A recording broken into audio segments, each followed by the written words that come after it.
Hi, I'm Amy and this is A-Star Reads, and today I'm going to talk about the 2/1/4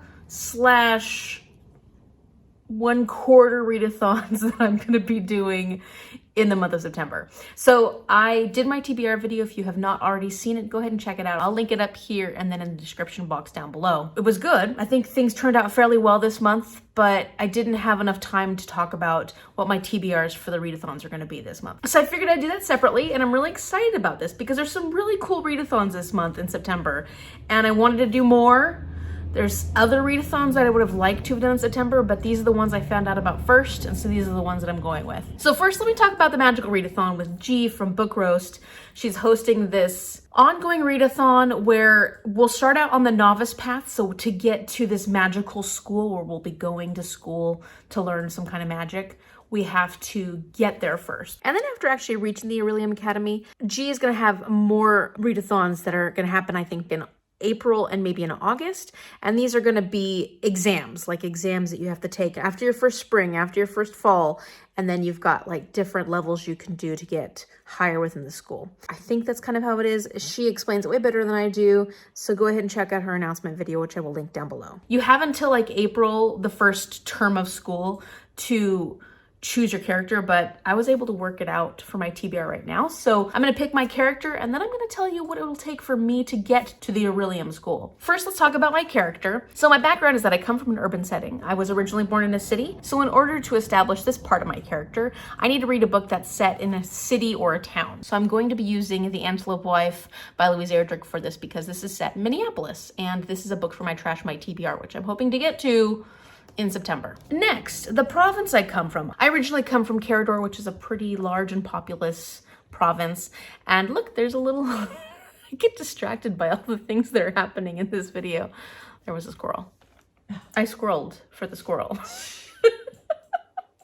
To establish that I am from Carador, I need to read a book from an ongoing series. And for this one, I chose Leviathan Wakes by James S.A. Corey because I'll be reading that one as a buddy read for this month. And so I'm really, really excited about that one. I don't have it yet, and it's on hold at the library. And part of me is wondering if I should buy this one. I might end up buying this one. And I know I'm on a book buying ban, but I'm having a hard time getting it otherwise. And I don't think I really want to listen to it on audiobook. So I actually was able to get it on ebook through my library. So I will get to read it through my library. I don't have to ruin my book buying ban. Darn it, didn't have a good excuse to do that. Finally, I am a dwarf. And this isn't surprising at all because I used to play World of Warcraft and my main character was a dwarf. The dwarves in this world tend to be really educated and scientific, and you know, I consider myself to be a fool, but also very educated and scientific. So for this one, I need to read a science fiction, which is easy because I'll be reading Scarlet by Marissa Meyer for the Lunar Along in September. This is a YA sci-fi. I'm almost done with Cinder, and it's getting very exciting. So now let's talk about the novice path. In order to get to the Orilium and be able to start my journey into learning how to be a magician, first I have to pass through the novice entrance. And for this, I need to read a book with a map. And of course, all the Robin Hobb books have maps. This one's got Bingtown and the Cursed Shores.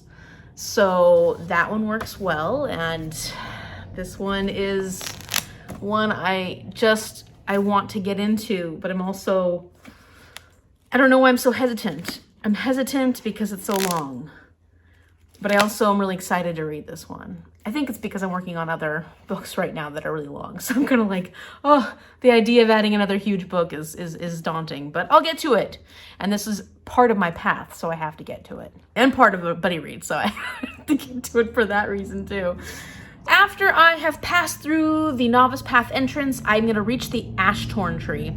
And at the Ashtorn Tree, I need to read a book that keeps tempting you. And this is no surprise if you saw my review of Crazy Rich Asians.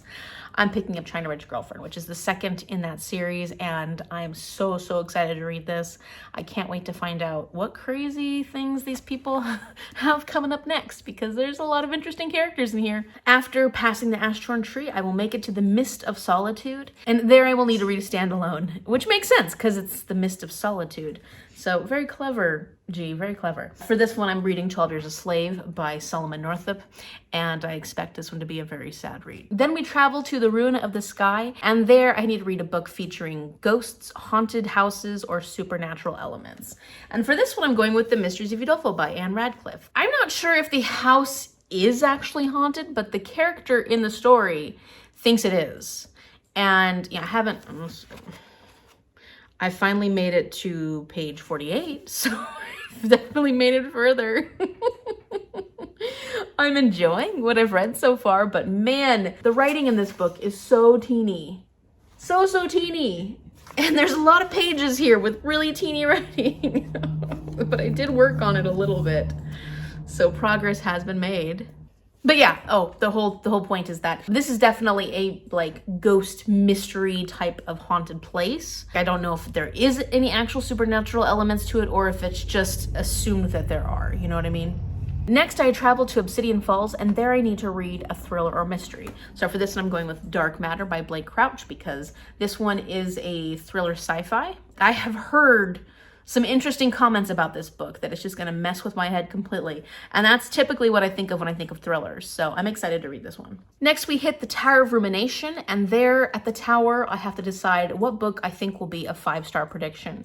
And I'm picking The Personal Librarian by Murray Benedict and Victoria Christopher Murray because having read the synopsis of this, knowing how much I do like historical fiction, knowing how long it's been since I got to read any proper historical fictions, I just think this sounds like something I will really, really enjoy. Finally, at the end of this journey, I will have made it to the Orilium Academy, but in order to be accepted, I need to read a book with a school setting because I will be trying to enter this school. And actually through my game, the Game of a Bookish Life, I didn't have any books that had a school setting. I went through all the books that I had, and I had quite a few books. Nothing had a school setting. So I decided I need to go easy on myself.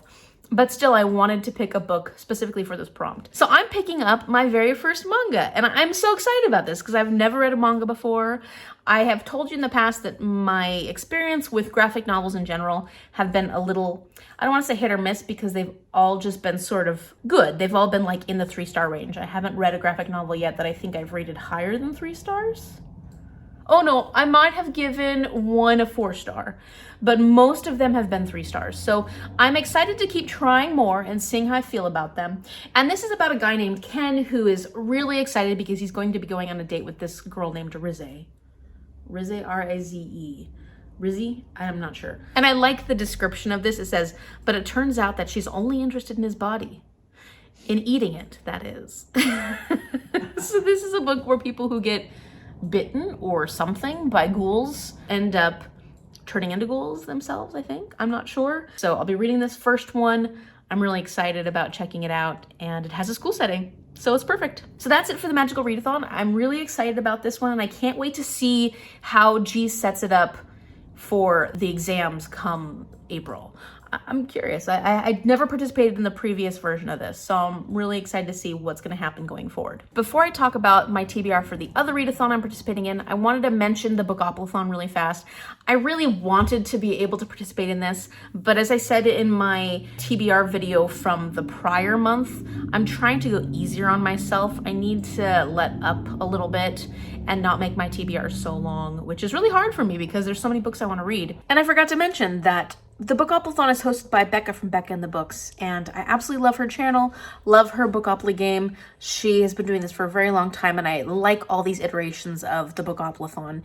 It's been a lot of fun following along, and I'm hoping that next year I think ahead that she's going to be doing Bookoplathon probably around the same time. So I'm not going to be participating in the month-long version of Bookoplathon, but next weekend is Labor Day weekend, and here in the US, and that's a 3-day weekend, and Mom and I actually are planning on doing a 72-hour Bookoplathon, and it's going to be really interesting, a lot of fun. We have our own special rules for it. Hopefully I'll get that video out at sort of a timely manner. I'm so backlogged on my vlogs, but I'll try and prioritize that one so it comes out fairly soon, or at least within the month. I think it's gonna be a really fun vlog. And if you'd like to check out Mom's and my prior Bookoplathon vlog, we had so much fun with that one. And that was one of my favorite vlogs that I've done so far. So I will link that up here in the description box below so you can see what kind of silly shenanigans we got up to last time. And you can kind of see what to expect for this upcoming Bookoplathon 72-hour readathon. All right, so the other readathon, get all my Twitter out of my mouth. I have too many of those in my mouth today. Okay. Slow down, Amy. Slow down. You can do this. You can do this. Okay. All right. So the other readathon that I'm going to be participating on. Nope, they're not gone yet.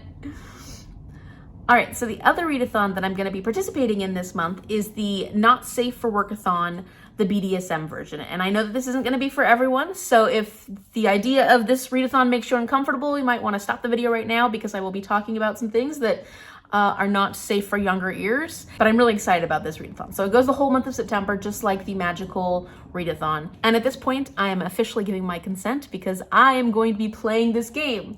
And what's interesting about the Not Safe for Workathon BDSM version is that it's an attempt to normalize this community that often gets portrayed poorly within media. And it's being hosted by Paige from Pages with Paige, as well as some other hosts, which I will link everybody's information down in the description box below. So the way that this readathon works is that you don't have to actually fulfill all the prompts because there are so many of them, and I will put the bingo board up here.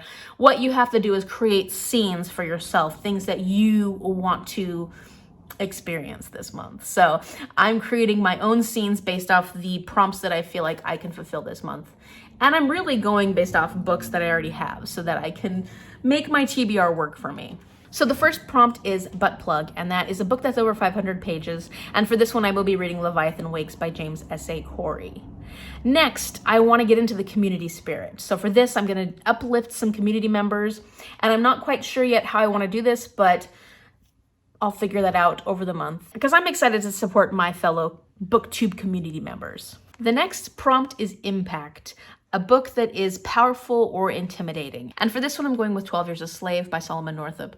I know that this one will be powerful, so this is definitely going to work for this book prompt. Next, we've got St. Andrew's Cross, and for this one, the prompt is to get a massage or something along those lines. I think like physical self-care, maybe do yoga or something, I think. And so I would love to get a massage. It depends on how things are looking here with COVID. I'll see how realistic that is. If I can't get a massage, then I will do yoga or something that is good for my physical, body, because I've been really stiff lately, my back especially. So I could use a massage, but I could also use yoga. So if the massage doesn't happen, at least I got a backup. Next, we've got Rope, a book you've been wanting to read for a while, but you've been tied up. And for that one, I've actually got Dark Matter by Blake Crouch, because like I said, I've heard so many comments about this book, but never really knew anything about it. It was a used bookstore that I bought it at. When I found it, I was like, oh, I really want to get to this one. I don't know why I'm hyped for it, but I am. And I've just never been able to make it onto a TBR yet. So I'm excited about getting into this one. And I think I'm just really feeling sci-fi right now, so I'm excited about that as well. Next, we've got Electric Play, and for this one, we need a book that's featuring elements in some capacity. So for that one, I went for Dark Matter by Blake Crouch, because I think that works out. Dark matter is considered, it's sort of an element that's not really understood at this point. It's sort of an element. I would say it's an element. It's not a categorized element, but yeah, I don't know, but I'm still using it because it works. It works well enough. Okay, so the next one is Ice Play, a book with chilling subject matter. And for that one, I'm gonna go with Tokyo Ghoul because, it's about ghouls. That's pretty chilling, that's pretty scary. And, look at this guy. He looks kind of creepy. Bite Mark, a book that you've been dying to sink into, and I have been dying to sink into China Rich Girlfriend by Kevin Kwan. So this one very easily fits that prompt. And then we've got Munch, have a tasty snack. That's pretty easy. And actually, I think that I'm gonna try and make a new snack that I've never made before. I have so many Pinterested recipes, and I want to try something out I haven't tried before because I used to really enjoy making those kind of things. And lately I haven't been in the cooking mode, and I'm trying to get myself back in there. So I might make something fun, especially since fall is coming. make something kind of fun for fall. The next one is Pet Play, a book that has an animal on the cover. And for this one, I'm gonna go with Scarlet because it has a wolf on the cover. You got that guy right there. All right, then we have Dom, a book with a strong protagonist, and I decided that I'm gonna go for the personal librarian. For this one, the main character has a huge secret that they have to keep secret. Wow, that's not a very good sentence. The main character has this huge secret, and it takes a lot of strength to be able to stay strong in the situation I think that she is facing. So I am gonna be using this one for my strong protagonist. Then we've got Medical Play. Do something that's good for your health. And believe me, there are so many things that I could be doing right now that are good for my health that I have not been doing. So I am gonna take this one to the extreme next month because I think September is a month that I need to renew myself. So we're gonna be doing a lot of Medical Play in September. And then finally, we've got a book that is a soft limit, which is a book that's slightly out of my comfort zone. And for this one, I am gonna go with Tokyo Ghoul because it's my very first manga. So it is, and like I said, I have had sort of mediocre results when it comes to graphic novels in general. And so I want to continue trying them out. And I've never tried a manga. Mangas are so popular. I have friends that love them. In fact, Shell has told me that I need to read Fruits Basket, which is her family's favorite graphic novel series. And it's on hold at the library, Shell. I will get to it, I promise. But right now I'm gonna try this one. And I'm hoping that I really enjoy it. But it is sort of out of my comfort zone. So I'm gonna say this is my soft limit choice. So I just realized that I forgot a prompt in this. At the very end, you're supposed to read a book for aftercare. And for this, it's supposed to be a warm, fuzzy book or a book that makes you feel safe. And for this one, I'm going with a book that maybe not warm and fuzzy, but for the whole safe concept, I'm going to be reading Northanger Abbey by Jane Austen. And I know that this isn't her best. And I know that it's probably not a warm, fuzzy sort of book, but I've been reading Jane Austen all year long. Aside from Emma, I've read all her other books this year. As far as feeling safe, this is an author I know very well. I'm not going to be too surprised. And I don't know, we'll find out. But I feel like this is a good choice for safe. All right, so that's it. Those are all my books for my Readathon TBRs. And don't forget to keep an eye out for my Bookoplathon and watch the other vlog that I have up for my previous Bookoplathon. And let me know if you're doing any of these Readathons and any of the books that you might be really excited to read. Are we reading any of the same ones? Are we book twins? Oh my gosh. It's 25 miles an hour out in front of our house and somebody was going about 60 or 70 miles an hour just now. Okay. I squirreled again. So if you have liked or disliked any of these books, let me know in the comment section down below. I always love to hear what you guys think. Give this video a thumbs up and subscribe so you can see more of my videos and see how I did in the month of September. I'm hoping it goes better. I really think I'm getting back in the mode of cozying down with some books because summer was actually a time for doing a lot. I did a lot. And so I'm ready to kind of chill out a bit. So thank you so much for watching and I will see you later. Bye.